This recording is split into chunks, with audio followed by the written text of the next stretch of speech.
Anyway, let's talk to Nicholas. He has a lot to say, and he's a charming young man, and I sound a bit like my dad saying that. Why did I say charming young man?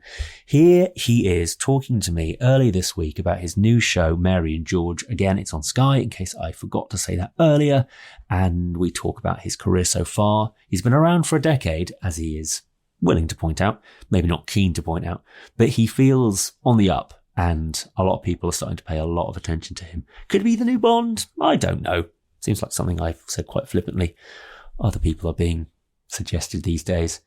Is it Leo Woodall from, One Day? A lot of people talking about him. Anyway, right, here's Nicholas. We're talking. We did it at a junket, and please enjoy. I do not own my home. My children are unwed. We have nothing. If this became known, your position in society would become untenable. My son. Change does not come unless you grab it by the hand. Give the king whatever he wants. May I perform for you? I sort of hate to ask you this, but I'm going to do it. I'm going to open with this one. Would you mind introducing yourself to the class? Imagine if, for whatever foolish reason, someone didn't know who you are. What would you like them to know about yourself? Oh, God. I'd like them to think that I'm a super open person. I think I'm a very curious, adventurous person, which I think has kind of lent itself to the job over the years, because we fundamentally have to be interested in people and connecting with people. And I think that's what I try to do from job to job. And looking at your jobs, there isn't like a role that you do. It's not like, oh, right, this is what I do. Yeah. It'll be Bottoms, right? Yeah. And it'll be Meary and George. You don't see any commonality between Jeff and George? I want to. Maybe I kind of do. There is no crossover. I'd actually be really curious if anyone could find some crossover. But no, I think, the last couple of years were really very fruitful in the sense that I got to play like 4 very different characters, which I think, if most actors would say that's the kind of remit for getting into the job. It's the dream. Yeah. I mean, I don't want to freak you out, but are you living the dream? Yes, every day. Every day. Apart from right now in this interview. This is a particular low point, yeah. This is hell. Everything else is brilliant. Because I can only imagine what it was like for you once Royal Blue hit. Yeah. That must have been a sort of a peak, a moment. Yeah, I mean, look, it was really... It was a particularly weird time because, I had Red, White and Royal Blue and Bottoms come out in the same month, but we were obviously on strike, as an industry. And so wasn't able to promote any of them, but was, seeing kind of the resonance it was having online. And, it's that classic adage, like it takes 10 years to be an overnight success. I've been doing this for a decade and have had plenty of rejection and everything. Your first film was in 2014, wasn't it? Yeah, it was. Mind-boggling. I know. I'm so old. And now I'm so old. And, you've played like, soldiers and... By the way, your American accent, not that there's such a thing as an American accent. That's kind of nuts. Yeah, we always get sent this like general American for which it doesn't really exist. It's like when Americans say, I do a good British accent. I was like, go on then. Yeah, let's hear your regional... What's that mean? Let's hear your Scunthorpe accent. That's what I want. Someone from the US to come and do a very niche... If someone walked in and absolutely nailed a Hull, well done. Oh, best actor of all time. Hats off. Yeah. Incredible and slightly worrying. Very specific. Good for you. But yeah, going back to Royal Blue, was it sort of walking down the street, you felt the air a little bit changing?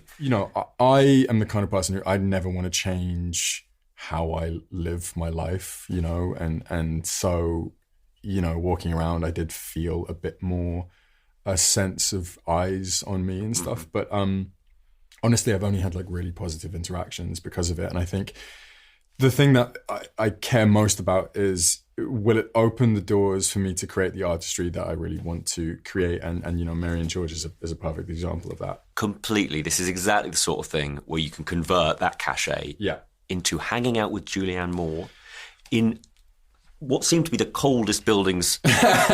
Yeah, no central heating in any of these bad boys. There's no heated ruff that you're wearing. There's no like No. The codpiece doesn't have but the heat that emanates from Julie's aura is heat enough. Nice. You just want to be around it and just get some. Like Pierce Brosnan and other people you've worked with, I would definitely just be standing near her or sitting next to her at the canteen, just going, just want to talk.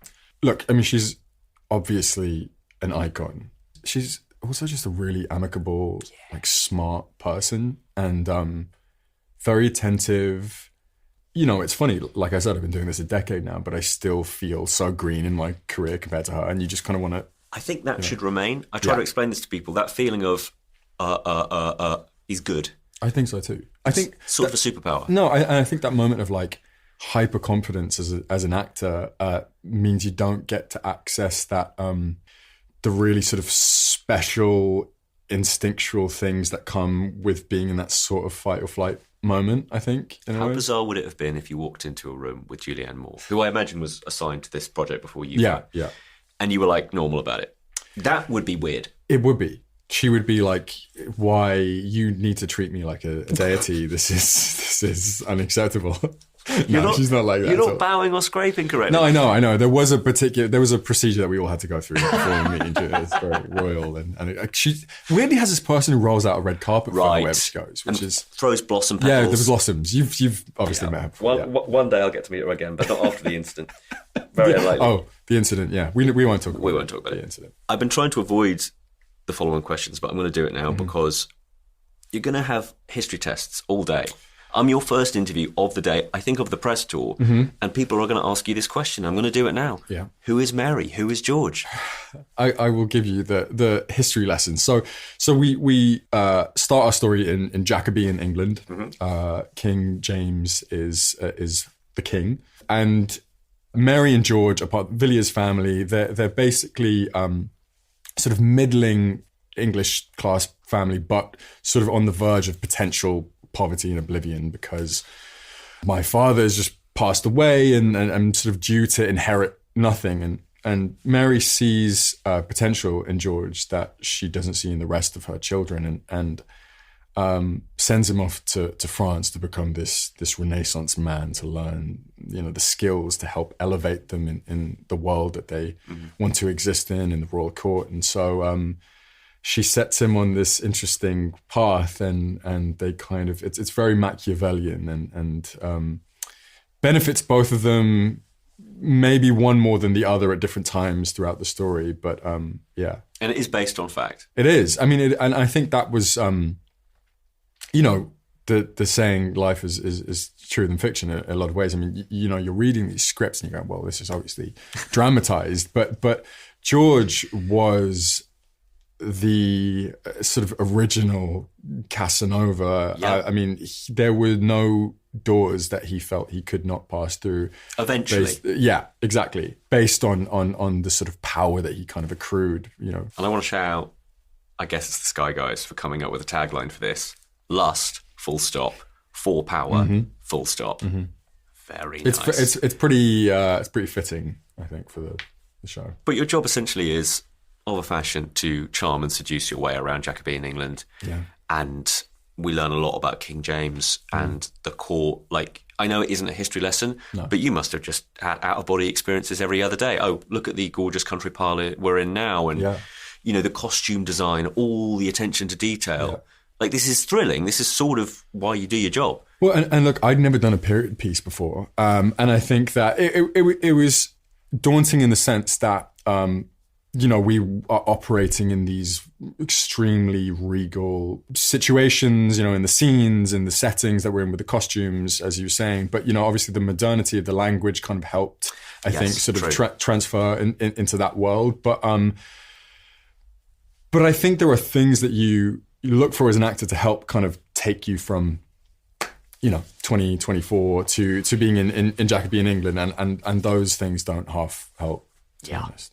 I think definitely, for me, it's always the costume. Yeah. Once you're in the suit of armour, so to speak, you can sort of do it. No, and I've got to shout out Annie Simmons, our costume designer, because, I mean, just the sort of the tightness, the sort of corsetedness of it all, it changes your posture and everything. You really have to walking. I mean, one thing I really looked into is sort of when George came back from France, you know, and having been taught how to dance and everything, I imagined him to walk a bit more sort of balletically almost. Exactly, he's kind of peacocking. Yeah. And you know, you put these heels on and you can't help but just sort of, you know, saunter around set. It's a bit pretentious, to be honest, but yeah. If you don't enjoy it, you're doing it No, wrong, I think.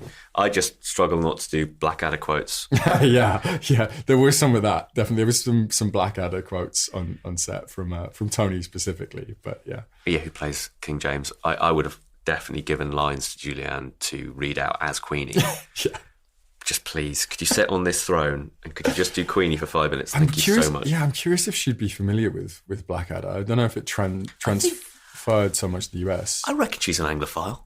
Oh yeah. Well, I feel she has this aura of you know, of being fluent in most cultures for some reason. She's very intelligent. She's really clever. She's just really clever. Are there roles and performances, maybe this one is included, of course, where your friends have just gone, I don't believe you? They ask you, so what are you doing? And you go, I'm hanging out with Pierce Brosnan and whatever. Yeah. What's had the biggest reaction? Because to me, this is one, because this is a proper both barrels period piece. It's dark and sexy and funny and fascinating. Yeah. And they go, no, you need to do more sort of tough work here. Yeah, I mean, this is definitely probably the one. I mean, I was so lucky that the movie I did before was with the amazing Anne Hathaway, and so Clang. I mean, really, I have no idea how I've collected this cornucopia of. That film strikes me as you going on like 24 dates with Anne Hathaway in front of cameras, and I was like, yeah. We've all been there. Haven't we? Yeah. It was an education, and I feel lucky enough to actually call a friend, and I think we. This is the idea of you. Yeah. But you know, to go from one Oscar winner to the next, and your career, you know, it kind of rapidly it changes. I bet there was a particular friend that just went, I can't talk to you for a couple of months. Oh yeah, and it's surreal because I think, you know. And I'm sure Julie and Annie can speak to this as well. It's like we all kind of have these people that we idolize, and we kind of create these sort of images around them growing up. And you actually meet them and work with them, and you realize what incredible, textured, talented people they are, and that's what it takes to build the chemistry to kind of to see that on screen. And you know, going back to your question, I mean, this, like, undoubtedly, I think just the challenge and the scope of it, and you know, Oliver Hermanis, our sort of director, executive producer, you know, he was a large part I signed on to the project for, and he kind of, you know, prepped me for sort of the behemoth of what we're kind of going to get into. And he'd seen you in Bottoms and went, yeah, he was like, that guy knows how to get naked on camera and sleep with 14 characters. So he'll take his kit off for money. And so that was really the only reason I was cast, to be honest. But, I thought the tight-fitting, you know, American football uniform. Yeah, this all works. This will translate. This will translate. That's the genius of Oliver Hermanis. Don't let anyone tell you Thinks different. outside the box. Thinks outside the box. I loved you falling head over heels, totally carking it in front of what looks like the largest group of people on the whole set. In the opening episode, you totally faceplant with a tray full of... Well, yeah, I actually have some trivia for you. I love a bit of trivia. Yeah, I have to give you this jewel because that was quite early on in the filming process. And the stunt was, for that shot, was the sort of flipping of the tray. Is this when you broke your ankle? This is when I broke my ankle. Shut up. Yeah, and I don't know if you've seen the sort of gruesome after effects. I think I posted. It is properly. Yeah, it's quite nauseating. But the part of the stunt actually that I broke my ankle on wasn't even the sort of the tripping and the flipping. It was like that was the main part of it, and then I had to sort of sprint past camera, and it was actually in the heels. And you know, you mentioned these amazing halls and buildings, but they're so slippery because they've been worn down over yeah. And so my ankle sort of flipped 90 degrees in, and I have to shout out also the onset medic for the day, because I'm not really a screamer when it comes to pain, and so I was kind of sitting there in quiet agony, and I thought he came along with this numbing spray, and I thought, this will make me feel better, and I feel a sharp pain. I'm like, oh, my ankle's really hurting now. But I realized he'd given me a chemical burn on top of my broken ankle because he'd sprayed it right next to my skin. And so for the next 2 days, doing the sort of the remainder of the stunts and actually a dance sequence after that, I had sort of a bit of a floppy ankle, which had to be kind of tethered together and everything. You had to dance with, and I quote you here, a floppy ankle. That is the medical term, I believe. It was a pretty gruesome few days. We've mentioned Anne Hathaway, Julianne Moore, and Pierce Brosnan. Do you have a particular out-of-body anecdote of this sort of moment when you're sitting there and, opening up a Kit Kat, sitting next to Pierce Brosnan? Is that... God, yeah, I mean, Pierce Brosnan is an interesting one, actually, because I was doing the Cinderella movie with him over COVID, and we'd kind of started it, and then we'd been on hiatus, and then we'd come back, and we all kind of got put into a hotel together in the middle of nowhere, and so we only really kind of had each other to hang out with. And like Cluedo and Monopoly. I didn't play Cluedo with Pierce. I think Pierce is too cool for Cluedo. Charades with James Bond. I need that. Yeah, I really should have tried to leverage that in some sort of way, But instead, it was more. We went on a couple of long walks around the sort of the countryside, and I mean, Pierce was my James Bond growing up as well. So I mean, it is. He's just effortlessly cool, but also just hyper intelligent and kind.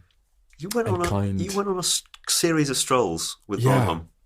I feel like I need to make that into its own weird a show. This should be a show. Yeah, like a 2-episode show. Like sort of my week with Marilyn, but like my walk with Pierce. Into it. I'll leave you with this one last thought, and it's just a curiosity thing.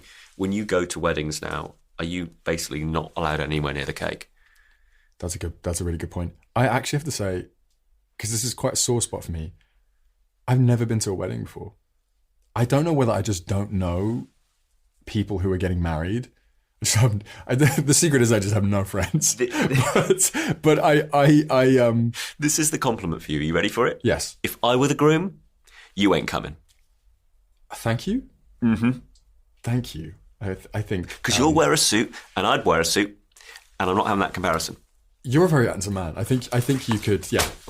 All right. We're done. Done. Sold. Get this man an Oscar. Thank you.